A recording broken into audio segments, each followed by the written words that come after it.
Cette situation aurait pu durer indéfiniment si l'art lui-même n'avait évolué de telle façon que la question philosophique de son statut est presque devenue son essence même. Grâce à ce fait, la philosophie de l'art, au lieu de rester étrangère à son objet et de le traiter à partir d'un point de vue extérieur et éloigné, s'est trouvée située au point d'articulation de ses énergies internes. Aujourd'hui, il est souvent difficile de distinguer l'art de sa propre philosophie. C'est comme si tout l'intérêt des œuvres d'art s'était condensé précisément autour de cette partie d'elle-même qui depuis toujours a retenu l'intérêt des philosophes, cela aux dépens du plaisir des amateurs d'art.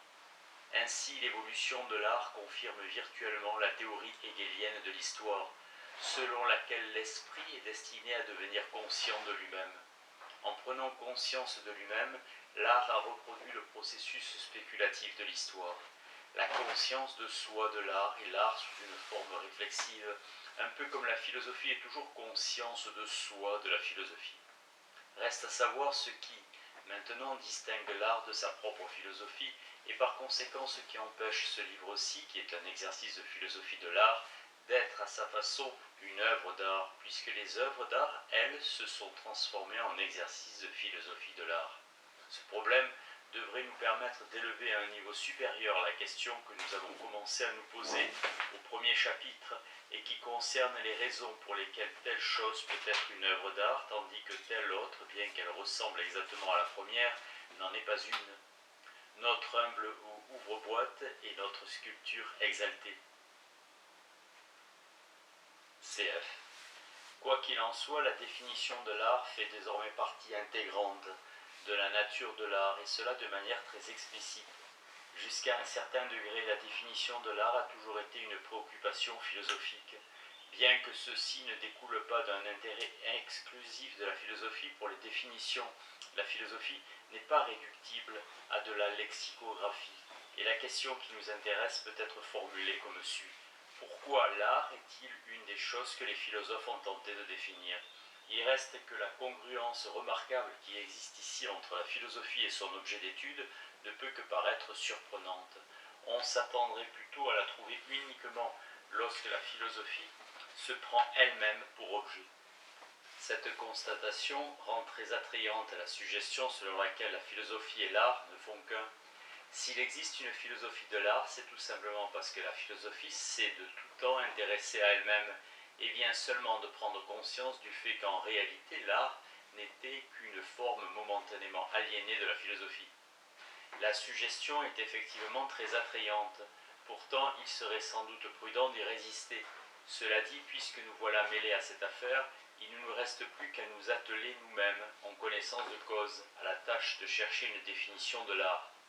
Dans la mesure où les frontières entre l'art et la philosophie sont désormais menacées de disparaître, cette définition ne saurait manquer d'être aussi une définition de la philosophie, une autodéfinition de l'intérieur. Étant donné la symbiose logique entre la philosophie et les sujets dont elle s'occupe, il est très déconcertant d'apprendre que certains de nos meilleurs philosophes s'occupant de métaphilosophie et de philosophie de l'art ont défendu l'idée qu'il est impossible de donner une définition de l'art, qu'il est même erroné de tenter d'en donner une, non pas parce que l'art ne posséderait pas de frontières, mais parce que celle-ci ne saurait être établie selon les méthodes usuelles. Or, s'il est impossible de donner une définition de l'art, alors que compte tenu du fait qu'il n'existe plus de frontières entre la philosophie de l'art et l'art, on ne peut pas non plus donner une définition de la philosophie de l'art, ni d'ailleurs de la philosophie tout court. Comme il fallait s'y attendre, c'est Wittgenstein qui a lancé ce défi. Pour Wittgenstein, la philosophie a toujours fait problème. Dans le Tractatus, il la qualifie de non-sens, puisqu'il n'y a pas de place pour ces propositions, si tant est qu'on puisse les qualifier de propositions dans notre représentation totale du monde. Dans les investigations philosophiques, il la considère comme une activité oiseuse et finalement absurde, puisque ces énoncés ne trouvent pas de place à l'intérieur des formes de vie qui sont les nôtres. Dans les investigations philosophiques, la philosophie commence lorsque le langage est en vacances. Dans le Tractatus, elle naît lorsqu'après avoir atteint les dernières limites des sciences naturelles, nous nous précipitons dans le vide du hors-sens. La philosophie n'est pas une représentation factuelle, bien que les philosophes aient affirmé le contraire, et elle ne produit pas de résultats, même si ses adeptes sont convaincus du contraire. Elle n'est donc qu'un mauvais emploi ou un sous-emploi du langage, et ceux qui déclarent parler cet idiome devraient être refoulés comme les poètes chez Platon, dans le silence des lointains. Lorsque la philosophie, en opposition à la science, prétend être informative et nous apprendre des vérités, par exemple sur l'art, il s'agit ou bien d'une façon déguisée de nous dire quelque chose que nous savons déjà, auquel cas elle est inutile, ou bien d'une façon non déguisée de dire quelque chose qui est contraire à ce que nous savons, auquel cas elle est fausse. Donc, ou bien elle ne fait que redoubler le savoir humain, ou bien elle lui fait violence, et dans aucun domaine cela n'a été plus vrai que dans celui de la philosophie de l'art. Je souhaite explorer cette opposition de Wittgenstein car elle a trait à une question qu'honnêtement nous ne pouvons pas éviter. Si j'ai bien compris cette thèse, elle revient à dire qu'il est à la fois impossible et inutile de donner une définition de l'art. Il est impossible d'en donner une à cause de la nature spécifique du concept et qui fait qu'il n'existe pas de critères permettant d'identifier les œuvres d'art, ni donc de conditions nécessaires et suffisantes permettant de déterminer leur nature. Les Wittgensteiniens nous assurent que puisqu'un tel critère n'existe pas, la recherche d'une définition répondant aux exigences philosophiques traditionnelles portant sur la détermination de conditions nécessaires et suffisantes a été une de ces croisades sans but, véritable gâchis d'intelligence. Les philosophes n'ont pas regardé d'assez près quel était l'objet qu'ils visaient, supposant a priori que l'ensemble des œuvres d'art devait constituer une espèce comme celle des zèbres, donc qu'il s'agissait d'un ensemble homogène dont il fallait trouver le principe sous-jacent. Si la supposition avait été juste, on comprendrait mal que ce principe tant recherché ait pu échapper aux plus grands esprits, et ce à travers les âges. Bien sûr, il se pourrait que la tâche dépassât tout simplement les facultés humaines. Mais est-ce que l'ensemble en question est vraiment structuré comme on le suppose, c'est-à-dire selon un principe étonnamment compliqué et caché? Ne pourrait-il pas plutôt s'agir d'un ensemble d'une autre espèce dont les philosophes n'ont pas compris la structure spécifique d'une toute autre espèce? Un ensemble logiquement ouvert, composé d'objets qui n'ont pas nécessairement de traits communs. Qu'on pense au jeu, pour reprendre l'un des exemples les plus utilisés par Wittgenstein. Qu'est-ce qui est commun à tous? Demande-t-il dans les investigations philosophiques. Et il continue. Ne dites pas il doit y avoir quelque chose de commun, ou on ne les appellerait pas jeux, mais regardez et voyez s'il y a quelque chose de commun à tous. Car si vous les regardez, vous ne verrez pas quelque chose qui est commun à tous, mais des similitudes, des relations, une trame complexe de similitudes qui se chevauchent et s'entrecroisent. Évidemment, il se pourrait que par une contingence de l'histoire, tous les jeux existants aient une propriété commune, et que, induits en erreur par cet effet du hasard, nous croyons qu'elle permet de définir le jeu. Mais même dans ce cas, il se pourrait toujours qu'il y ait un jeu. On l'inventera peut-être demain, que nous reconnaîtrions intuitivement comme tel, si bien qu'il ne soit pas conforme à notre prétendue définition. C'est justement ce recours à l'intuition qui rend superflu tout effort définitoire. Nous reconnaissons les jeux tout simplement parce que nous maîtrisons le monde dans lequel nous vivons, et non pas en appliquant une définition puisqu'il n'y en a pas. Elle ne nous avancerait d'ailleurs à rien puisque nous nous débrouillons fort bien sans elle. Une définition du jeu n'est donc ni possible ni nécessaire. Cette analyse s'applique sans problème aux œuvres d'art qui forment elles-mêmes ce qu'on pourrait appeler, en employant la formulation de Wittgenstein, une classe dont les éléments se caractérisent par un certain air de famille. Je dirais, écrit-il, que les jeux forment une famille. Il oppose à la notion d'espèce, puisque les ressemblances qu'il y a entre les membres d'une famille s'entrecroisent de la même manière que les ressemblances entre jeux. Et Maurice Weitz étend cette analyse à notre sujet en écrivant « Si nous regardons et voyons ce que nous appelons art, nous ne trouverons pas non plus de propriétés communes, seulement des plages de similitude. Art même est un concept ouvert. De nouvelles conditions, car sont constamment apparues et apparaîtront sans aucun doute constamment. De nouvelles formes d'art, de nouveaux mouvements émergeront. Les esthéticiens peuvent bien aligner des conditions de similitude, mais jamais des conditions nécessaires et suffisantes pour l'application correcte du concept. Je suppose que l'ensemble des familles malheureuses serait un exemple de ce que Wittgenstein appelle une famille, puisque chaque famille est malheureuse à sa manière, ce qui n'empêche évidemment pas qu'on les appelle toutes des familles malheureuses. Quant aux familles heureuses, qui elles se ressemblent toutes, elles constituent peut-être une classe fermée obéissant à des conditions nécessaires et suffisantes. Le concept de famille se prête on ne peut plus mal à désigner ce croisement de qualités phénotypiques, puisque les membres d'une famille, qui se ressemblent beaucoup ou peu, ont obligatoirement des affiliations génétiques communes qui expliquent leur ère de famille. Personne ne peut être membre d'une famille s'il ne remplit pas cette condition génétique, même s'il ressemble à tel ou tel membre effectif. Bien entendu, une ressemblance frappante peut être le signe de cette condition et remplie. Et l'injonction regardez et voyez comporte des implications malencontreuses, puisqu'elle laisse entendre que l'entreprise définitoire pourrait être de l'ordre d'une capacité de reconnaissance. Il est certain qu'il existe des cas où cette capacité intervient, où nous reconnaissons comme appartenant à la même famille des ensembles d'objets qui ne se ressemblent pas puisque plus que ne le font les jeux. Et cela ne vaut pas seulement pour les relations familiales, qui font par exemple que la fille a les yeux du père. Remarquez que nous ne disons pas que le père a les yeux de la fille. Et le fils le menton de sa mère, de la mère. Qu'on pense à ce qui se passe lors de la reconnaissance des photographies d'une même personne à différentes étapes de la vie. Ainsi, Edith Wharton, enfant, ressemblait fort à Edith Wharton lorsqu'elle était une vieille dame, malgré toutes les différences qui existent entre un enfant et une personne âgée. Ou encore, prenons l'ensemble des portraits d'une personne à une certaine époque de la vie. Portraits réalisés par différents artistes, tels ceux de Diderot ou de Virginia Woolf. Qu'on pense aussi à l'ensemble des œuvres d'un artiste. Malgré leurs différences, elles ont une ressemblance si typique entre elles qu'on les reconnaît comme celles de Mozart ou de Delacroix. Enfin, prenons tous les objets d'une période donnée, par exemple de l'époque de Louis XIV ou du Rococo.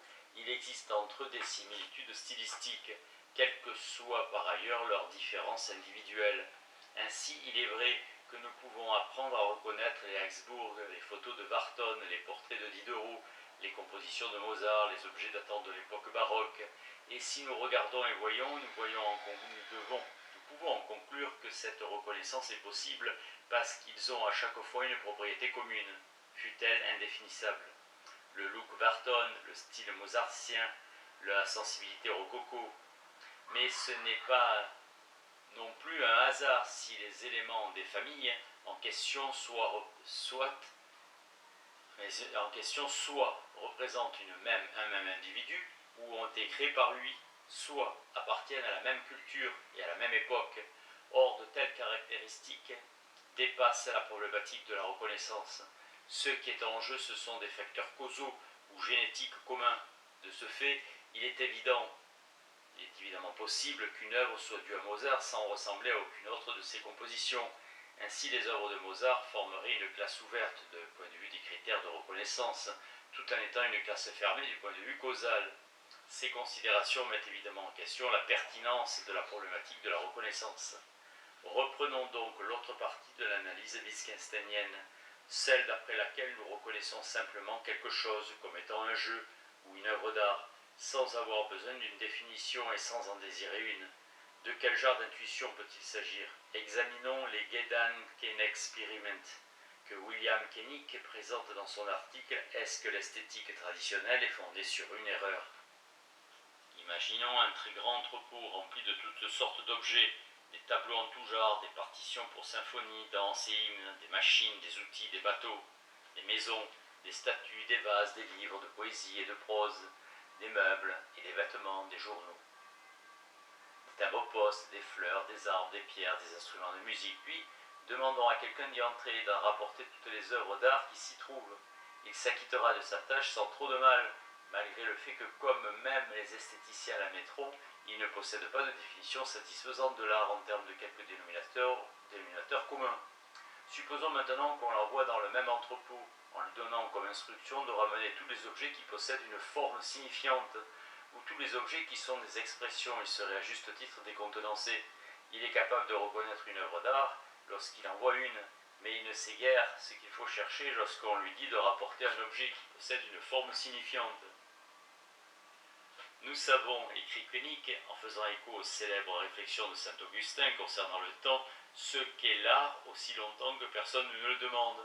Cela signifie que nous savons fort bien comment utiliser correctement le terme art et l'expression œuvre d'art. Notons en passant que l'expression signifie que équivaut au c'est-à-dire de la philosophie du langage ordinaire.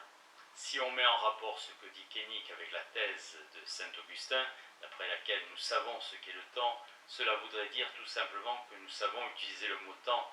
Nous sommes capables de répondre si on nous demande quelle heure il est ou combien de temps on met pour se rendre chez Zabar en partant de West End, Bar. Nous savons dire des choses comme je ne sais comment le temps a filé. Et nous ne sommes pas particulièrement embarrassés lorsque Ménard écrit « La vérité dont la mer et l'histoire émulent le temps ». Si savoir ce qu'est l'art signifiait effectivement que nous savons fort bien comment utiliser correctement le mot art, alors je ne contesterai pas que la philosophie de l'art se réduit à la sociologie des usages linguistiques du terme art et de l'expression œuvre d'art. Cependant, quiconque m'aura suivi jusqu'ici conviendra avec moi que le genre de savoir-faire en question n'aidera en rien l'homme qu'on a envoyé dans l'entrepôt, car il est facile d'imaginer un deuxième entrepôt exactement pareil à celui décrit par Koenig, à ceci près que pour toute œuvre d'art de l'entrepôt de Koenig, on trouve dans le nôtre une réplique exacte qui n'en est pas une, et que pour tout objet qui dans le sien n'est pas une œuvre d'art, il existe dans le nôtre une réplique exacte, qui en est une. Ainsi, la pile des œuvres d'art provenant de son entrepôt serait indiscernable de celle des simples objets provenant du nôtre. Peut-être que notre homme sait utiliser à bon escient des expressions du genre « l'art est long, la vie est brève », et qu'il est capable de converser avec des péripatéticiennes au sujet de Michel-Ange. Mais cela ne l'empêcherait pas d'être perdu s'il était confronté à nos deux entrepôts. Peut-être que son incapacité à distinguer les œuvres d'art des simples objets ne met pas en cause le fait qu'il sache ce qu'est l'art. Il se peut que la maîtrise du concept n'implique pas qu'on soit capable de repérer ces instances.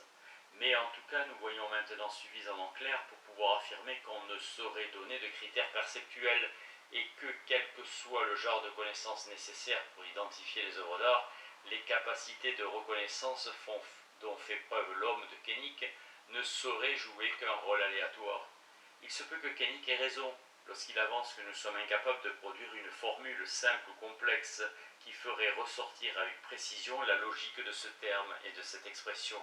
Et il voit juste, s'il veut dire par là qu'il n'existe pas et qu'il ne saurait exister de formules qui permettent de repérer les œuvres d'art de la manière dont nous pouvons repérer un gâteau fourré dans une pâtisserie.